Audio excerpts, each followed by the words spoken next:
शर्मालू काहे के घबरालू काहे के हम सटीला तो दूर हमसे जालू काहे के खाली बतिया रहे हैं।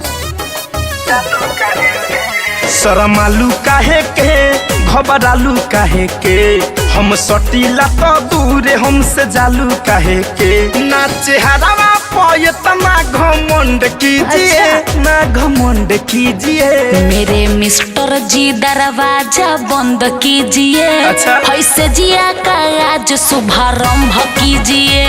मेरे मिस्टर जी दरवाजा बंद कीजिए। ऐसे जिया का आज शुभारंभ कीजिए। अरे हाँ ना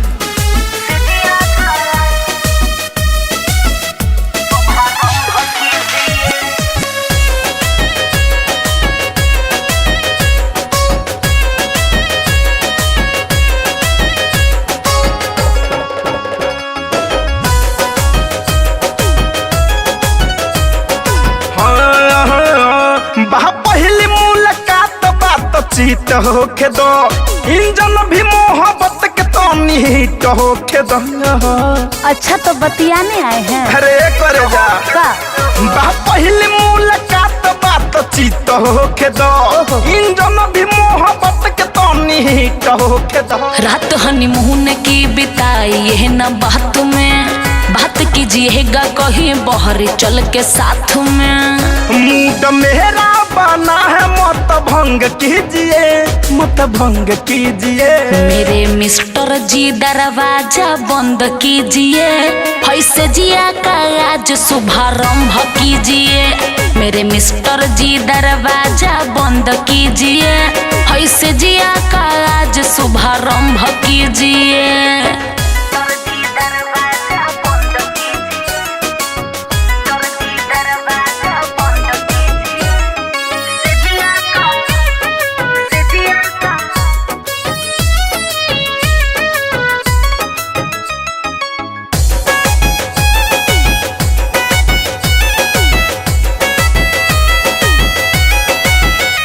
लगता है माइक से ट्रेंड होके आई हो कंट्रोल नहीं हो रहा बहुते भुखाई हो। देखा दला ना अरे करे जा का हो लगता है माइक से ट्रेंड होके आई हो कंट्रोल नहीं हो रहा बहुते भुखाई हो। खा के जो आती तो भूखी नहीं रहती मैं करने को प्यार खुदे आप से न कहती मैं।